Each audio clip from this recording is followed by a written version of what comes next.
প্রিয় বন্ধুরা, আজকে আপনাদের দেখাবো চুয়াডাঙ্গা জেলার জীবননগর উপজেলার ধোবাখালী গ্রামের মণ্ডলপাড়ায় অবস্থিত ২০০ বছরের পুরাতন ঐতিহ্যবাহী শাহী জামে মসজিদ। ধারণা করা হয় ১৮২৭ সালে মসজিদটি নির্মাণ করা হয়। মসজিদটি নির্মাণ করেন বর্তমান ঝিনাইদহ জেলার কোটচাঁদপুর উপজেলার সলেমানপুর গ্রামের তৎকালীন দানশীল ব্যক্তি হাজী মীরজাহান আলী।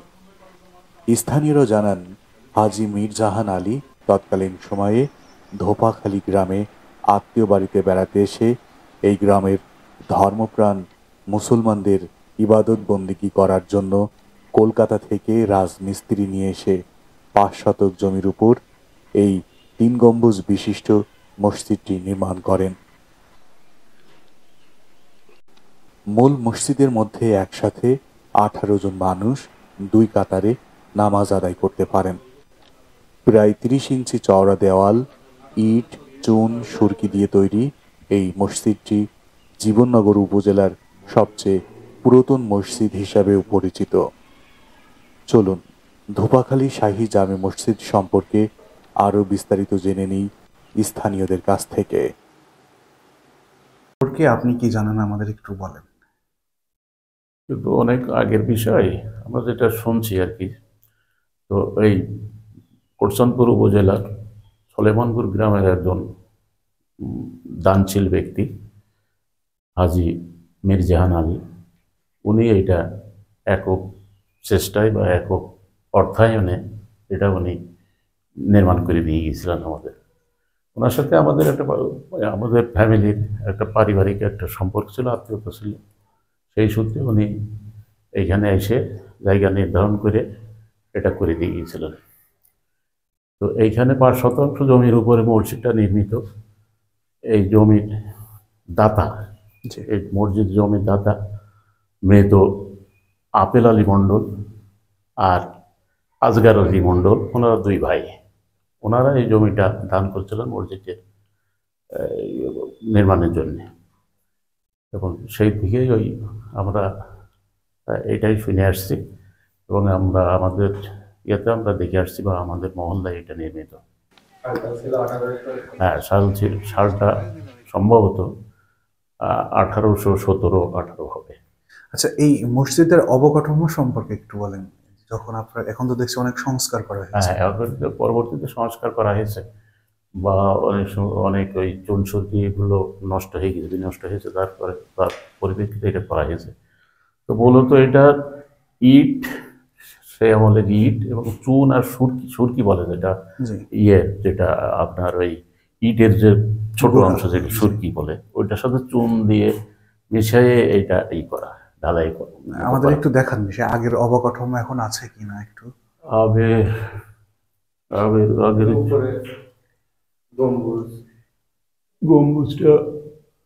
গম্বুজটা মূলত ওইরকমই ছিল।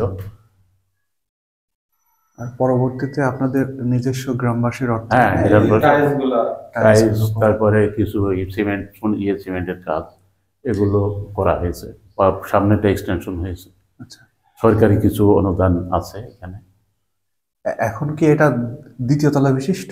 ২ তলা, জি ২ তলা বিশিষ্ট। পরবর্তীতে ওই সরকারি কিছু অনুদানে দ্বিতলা বিশিষ্ট করা হয়েছে সুবিধার জন্য। মসজিদের ভিতরে কতজন মানুষ নামাজ পড়তে পারছে? ২ কাতার। এটা ২ কাতার, মূল এর ভিতরে ২ কাতার ২০ জন ধরে না, এই ১৮ জন ৩৬ জন টন। আমরা ঘুরছি ধোপাখালী শাহী জামে মসজিদে। আমরা এখন ২য় তলায় যাচ্ছি।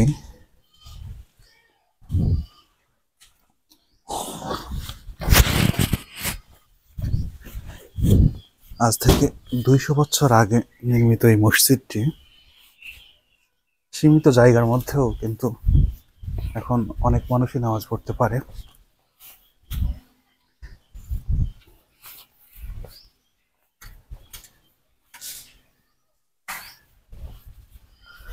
এটা হচ্ছে ২য় তলা এবং এটা পরবর্তীতে কিন্তু বর্ধিত করা হয়েছে এবং পুরোটাই নির্মাণ করে। এগুলো কি সেই সময়ের?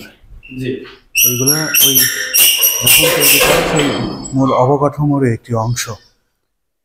এটা আমরা রেজা এদিকে আয়। এটা হচ্ছে সেই 3 গম্বুজ। এইগুলো তো আর সংস্কার করা হয় না। না না এগুলো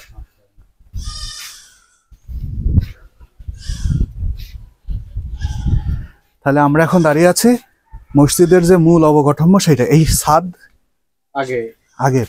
জি 200 বছরের আগে। তার মানে আমরা এটা যেটা দেখলাম এটা হচ্ছে একটা নকশা, এদিকেও আছে না? হ্যাঁ, এই নকশাও ওই 200 বছরের। 200 বছরের। আপনার বাসাটা কোথায়? আমার বাসায় যে ওই যে ওই বাসাটা। আচ্ছা, এই মসজিদে মানুষ আসে দেখাশোনা করতে? হ্যাঁ অনেকে অনেক আসে, জায়গা থেকে আসে। অনেকে আসে। আমাদের পেজের মাঝে ভিডিও মাঝে। দেখেছেন কোনোদিন? জি আপনাদের পেজের ভিডিও দেখেছি। দেখেছেন? জি। আর এই পুকুরটা কি মসজিদের অংশ? জি না, আমাদের মানে পারিবারিক পারিবারিক পুকুর এটা। আমি দাঁড়িয়ে আছি 200 বছরের একটা পুরনো মসজিদের ছাদে, আর দেখতে পাচ্ছেন সে সময়ের তৈরি মসজিদের মিনার। আমরা এখন নিজেদেরকে আধুনিক দাবি করলেও একসময় মানুষের ভেতরে যে তারা আসলে কতটুকু আধুনিক ছিল তাদের এই সব নির্মাণ শৈলী দেখলেই কিন্তু বোঝা যায়। এবং সে সময় কিন্তু এত সরঞ্জাম ছিল না, আধুনিক যন্ত্রপাতি ছিল না। এই একটা মেম্বার তৈরি করতে গেলেও হয়তো অনেক পরিশ্রম করতে হয়েছে। দেখি আমি দেখতে যেতে পারি কিনা, যদিও অনেক সরু। আর এখানে যে কবরগুলা দেখছি ভাই,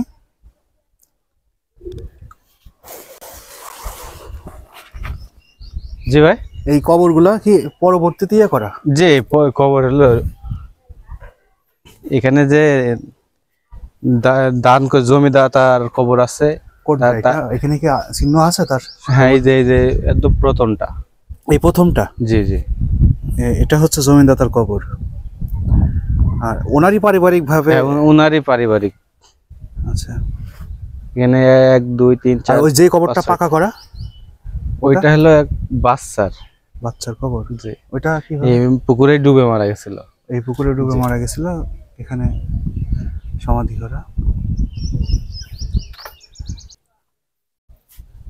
এটা ধোপাখালী কোন পাড়া? ধোপাখালী মন্ডল পাড়া। মন্ডল পাড়া। এটা এটা আপনারা কোন সময় পরে নির্মাণ হ্যাঁ করেছেন? পরে এটা পরে সংস্কার হয়েছে। পরে সংস্কার।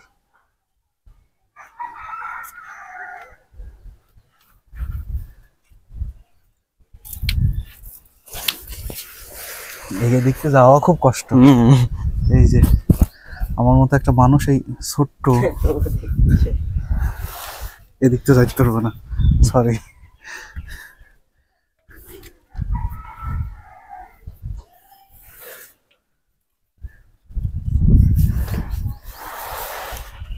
এটা বিশাল কষ্টকর। সলেমানপুর, জি। উনি হাজি সাহেব। তো ওই আমলে উনি আরো 3টে মসজিদ অন্যান্য জায়গায় করেছে। এটা আমাদের ধোপাখালেও একটা করেছে। ধোপাখালে ওনার একটা আত্মীয় ছিল, ভালো আত্মীয়। তো তিনি এখানে এসে মনে করেন নিজে ইট কেটে পয়সা খরচ করে সমস্ত নিজে দায়িত্ব নিয়ে ওই আমলে কলকাতার থেকে মিস্ত্রি নিয়ে এসে করাচ্ছিল। আমরা মুরব্বীদের মুখে শুনেছি। তাতে করে আজকে 4 পুরুষ গত হয়ে গিয়েছে। 4 পুরুষ।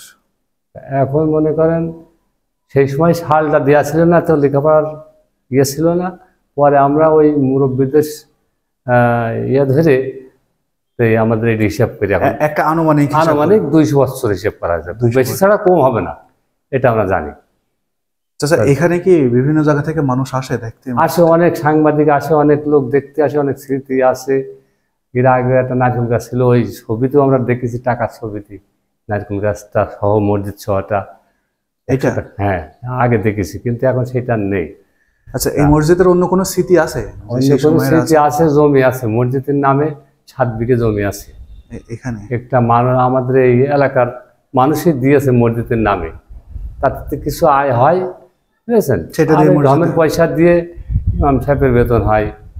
মসজিদ সাহেব নির্ধারিত তো নাই, এমনি একজনের রাখা আছে অল্প পয়সায়। এটা তো অনেক গর্বের বিষয়। আমাদের এলাকায় এমন একটা 200 বছরের মসজিদ আছে, মানুষ এখানে আসে, তাদেরকে এখানে এই জায়গা সম্পর্কে, মসজিদ সম্পর্কে আমরা অবগত করি। এবং এখানে 200 বছরের স্মৃতি জড়িত, আমাদের পূর্বপুরুষরা এখানে নামাজ পড়েছে, আমরা পড়ছে এবং আমাদের পরের প্রজন্ম নামাজ পড়বে এখানে। এটা আমাদের একটা গর্বের বিষয় এবং ভালো লাগা। আপনি তো বর্তমান মসজিদ পরিচালনা কমিটির জি, সভাপতি, সভাপতি। আপনার নামটা একটু বলবেন? আর আপনার কাছে একটা বিষয় জানতে চাচ্ছি যে 200 বছরের একটা পুরনো মসজিদ, অর্থাৎ আপনার আগে কয়েক প্রজন্ম ধরে এই মসজিদে জি, জি। নামাজ পড়ছে, জি, সেই মসজিদ পরিচালনা করছেন, সেখানে নামাজ পড়ছেন, আপনার অনুভূতিটা কেমন লাগে আসলে? খুব ভালো লাগে। একটা আজকেই বিদায় হলো, একটা টিম আসছিল, তারা অবাক হয়েছে 200 বছরের একটা পুরনো এরকম একটা মসজিদ এরকম গ্রামে আছে। তারা খুব খুশি হয়েছে। এই তাবলিকের টিম, হ্যাঁ, তারা আসছিল, এসে তারা খুব স্বাচ্ছন্দ্য বোধ করেছে এবং তারা খুব অবগত হয়ে গিয়েছে যে এত সুন্দর একটা মসজিদ গ্রামে আছে। তাহলে হ্যাঁ, আমাদের পূর্বপুরুষরা করে গিয়েছেন। তো অনেকে প্রস্তাব রেখেছেন যে এটা ভেঙে আমরা নতুন করে যদি আবার নজরুল মডেলের মসজিদ বানাতে পারি, তাহলে হয়তো ক্যাপাসিটি বাড়বে বা সৌন্দর্যও হয়তো অন্যভাবে বাড়বে। কিন্তু কিছু কিছু অধিকাংশ মানুষ যে না, আমাদের যেহেতু একটা ঐতিহ্য আছে, এটা যতদিন ধরে রাখা যায় আমরা রাখবো, এটা আমরা ভাঙার পক্ষে নাই। মানে আপনাদের যদি অবকাঠামো বাড়ান, তো মূল অবকাঠামো ঠিক রেখে ঠিক রেখেছি, যেটা পরবর্তীতে হয়েছে, যে এই বারান্দাটা পরবর্তী বর্ধিত, এটা হ্যাঁ বর্ধিত অংশ, তারপরেরটাও বর্ধিত অংশ, তার উপরে 2 তলা করা হয়েছে। হ্যাঁ, এই যে এই দেখলেন ফ্ল্যাট না থেকে ভিতরে, এই পর্যন্ত হ্যাঁ, এইটা একটা বারান্দা আর ওই ওই মানে তিনটে সংস্কার হয়েছে ওখান থেকে ওইটুকু না। হয়তো, তার মানে 3টে লাইন আর কি, 3টে লাইনে ওনার একটা এই যে মিনার ছিল, ওই মানে ওখান দাঁড়িয়ে হ্যাঁ। আজান দিত, অনেক উঁচু একটা মিনার আজান, ছিল। হ্যাঁ, আজান দেওয়ার একটা ছিল, তো ওইটাই করার জন্য এটা কি ইন্দারা ছিল সেই সময়? যে এটা একটা ইন্দিরা ছিল, ইন্দিরা ছিল, এই ইন্দিরার আছে, ওইটাকেই করা আর কি। ইন্দিরা তবে ক্যাপাসিটিটা বাড়ছে, এই ইন্দিরাতে অনেক অনেক পানি ধর করে। মানে আপনারা কি ওই ইন্দারার পানি দিয়ে ওযু করেছেন? হ্যাঁ, আমাদের প্রজন্ম আমরা দেখছি, হ্যাঁ, আমরা দেখছি। রিসেন্ট মনে করেন 20 বছর তার পানি সারা এলাকার লোক রান্না করতে খুব ভালো পানি ছিল। ইন্দিরা পানি তো এমনি তো আয়রন মুক্ত ছিল, বা তখন মানুষ ইন্দিরা পানি তো খাইত, আর কুয়া বলে যেগুলো, সেগুলো ব্যবহার করতো অন্যান্য কাজে। আর এখন এটা পুরোটাই ওযুখানা। জি, অজুখানা। তো অজুখানা ওই যে একজন, ওই যে মরহুম ক্যাপ্টেন মাহবুব, ওনার সৌজন্যে উনি তো ওই যে মনে আছে আপনার, ওই যে সিয়ারনে একটা বিমান দুর্ঘটনায় কিছু আর্মি অফিসার মারা গিয়েছিল, সেই ক্যাপ্টেন মাহবুব, সেই পরে এই ওযুখানাটা সংস্কার হয়েছে। ওই দুর্ঘটনায় উনি মারা যান। আচ্ছা, পরবর্তীতে ওনার অর্থ দিয়ে এটা এই যে মরহুম ক্যাপ্টেন মাহবুব, ক্যাপ্টেন মাহবুব, উনি কি এই গ্রামের সন্তান ছিলেন? জি জি, ওই যে আসতে ওই রাস্তার ধারে ওনার মাজার আছে, এখন ওই রাস্তার পাশে, এই গ্রামের সন্তান ছিলেন। আপনাদের অসংখ্য ধন্যবাদ, এত সুন্দর আমাদের সময় দিলেন। সংস্কার দেখবেন, মূল যে গম্বুজের ভিতরটা ওই যে চটি গিয়েছে, ওটা প্রায় কয়েক বছর পর করতে হয়। তবে অনেক বর্ধিত অংশ অনেক কিছুই সরকারি অনুদানে হয়েছে, যেটা উপরে বা এটা প্রতিবেদন করবেন আপনি বা নিউজ করবেন, তো যাতে একটু পজিটিভ হয়। বা আমরা যেহেতু আমি একটা ভিডিও প্রতিবেদন করবো, আমার পেজে আসার সারা পৃথিবীর লোকই দেখে। জি জি, আপনাদের একটা মোবাইল নাম্বার দেবেন, কেউ যদি অনুদান পাঠাতে চায় আমি মোবাইল নাম্বারটা ওখানে দিয়ে রেখে দেবো। আচ্ছা, ঠিক আছে, আমি ক্যামেরার স্ক্রিনে দিয়ে দেবো। মানে সংস্কারটা দরকার, হ্যাঁ অবশ্যই। ওই যে ওই সাইড থেকে একটু উপর দিয়ে পানি, তাহলে 200 বছরের ঐতিহ্যটা আমরা ধরে রাখতে পারি, টিকে থাকে, সেটা যদি আপনি যদি একটু ঠিক আছে। আমি আপনার মোবাইল নাম্বারটা নিয়ে এই যে আমাদের ভিডিওর স্ক্রিনে দিয়ে দেবো।